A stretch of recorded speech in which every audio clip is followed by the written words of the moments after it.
There's nothing identifiable. There was only the tailplane. There's nothing else that was, and it was a UK badged Hercules that was shot down in the environs of Iraq. So it was off towards the. Did you find the bodies?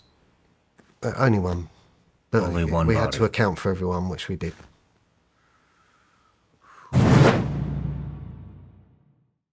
Do you remember your first operation where it went kinetic?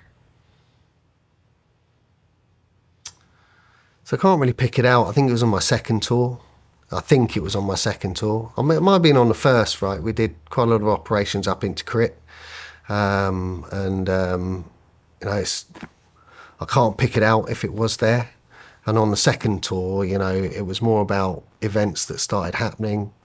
And there were sort of exchanges at breach points and moving to, but we hadn't got particularly coordinated in. We'd been shot at from roofs a lot. It all started, but there was not really any sort of coordinated action against us. And the targets, we started on Al-Qaeda associated targets in the second tour. And that's not because that became our mission and task. It's because we started coming across these houses where, they weren't that often armed, but when they were armed, they were heavily armed. And the main thing that happened on the second tour is our own Hercules getting shot down, which we responded to extremely quickly. And that was a very, very significant moment in that tour. Your own what being shot down? So our transport Hercules. And essentially, what is a Hercules? Transport plane. Okay. So we have specifically trained aviation crews because of the complexity of what they're doing.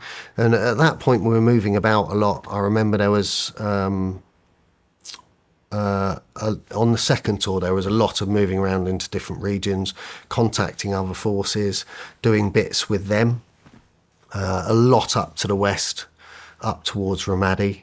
And you could see that funnel, and that's where we started coming across these houses, these groups that were dressed similarly, and mainly I think we were connecting with US forces. I think the most significant thing in that tour, these were short tours, they were about 3 months at a time, and it was our Hercules. So the Hercules had just dropped off and it took off again, was heading for Balad, and it's the time when they were flying low level, and we heard a mayday call.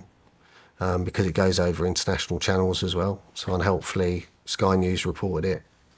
And it was a UK badged Hercules that was shot down in the environs of Iraq. So it was off towards the northeast or northwest, heading towards Balad. I don't know the details about how they managed to shoot it down, other than it was some sort of rocket pack. And the Herc probably was, how... It's very, very difficult to continue to break up your patterns if you're flying in and out with that density and volume of times. But essentially, we got into the Pumas and responded very quickly to this. And as you can imagine, responding to an aircraft crash like that it's almost perplexing, the scene you come across, because there's nothing identifiable. There was only the tailplane. There's nothing else that was particularly identifiable about it. Wow. It was coming in night. I remember there was a fire in a ditch because there was a water-filled ditch, and there was a fire burning on top. And essentially, we'd sort of cleared the area. It's in a very, very difficult area. How did you insert? On our helicopters. So we had our helicopters right by our house, and essentially we could get on them very, very quickly, run them up, and we just flew up flight line, found where that accident had happened, that incident.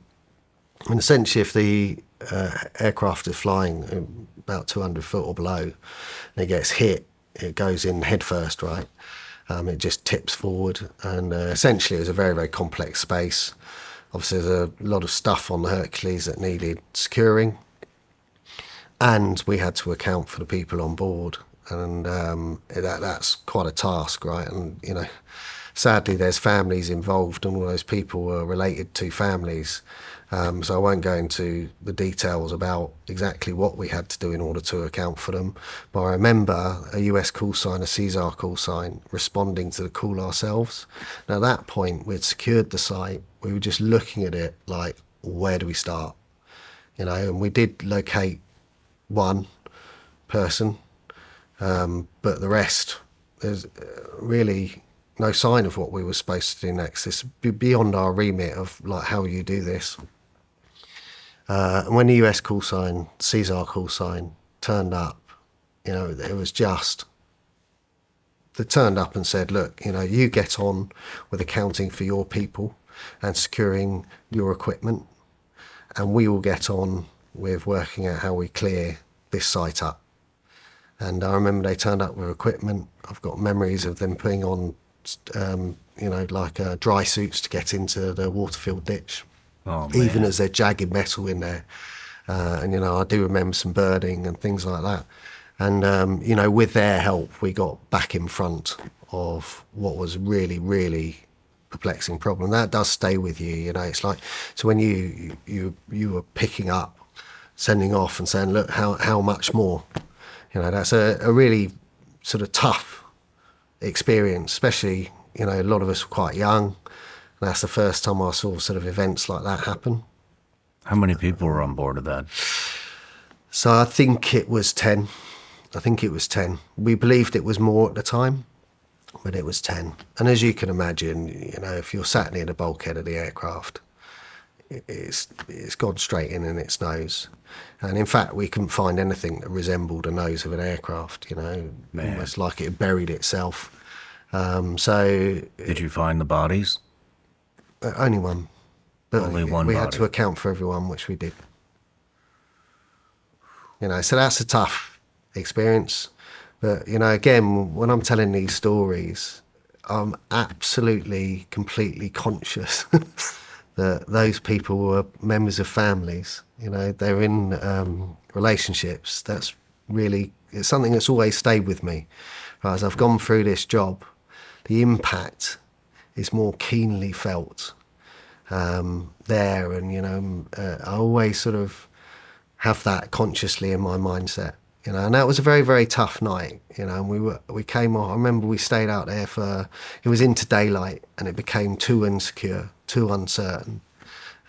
So we lifted off having accomplished that. We had to account for people, which we did, and we had to secure all of the immediate, very important equipment. We came off and we left lot of the wreckage there. And I remember we coming off the ground because it was very likely we were going to start getting mortared at the site. They picked up a lot of activity and comms that they're kind of sort of getting themselves together to make it a real problem for us. And you have sort of options there. You can either call in more air and, so I think the decision was, hey, have we done enough here? Do we have to stay here? And the answer was no. So we lifted off.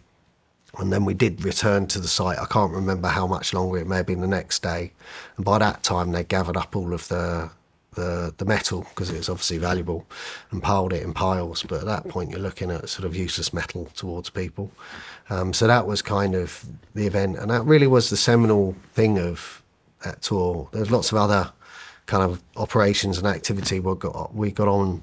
But that was a really, really significant one that stuck with me for quite a while, It highlights the complexity of these jobs. No one expected that bit. And I think as I go through all of this, all of the operations, you just re-roll. We weren't as busy on that tour as we was on subsequent tours, but the numbers were absolutely huge, and you're just re-rolling all the time. And hardly any of it is sticking out. It's when something like an aircraft gets shot down and you have to respond to that.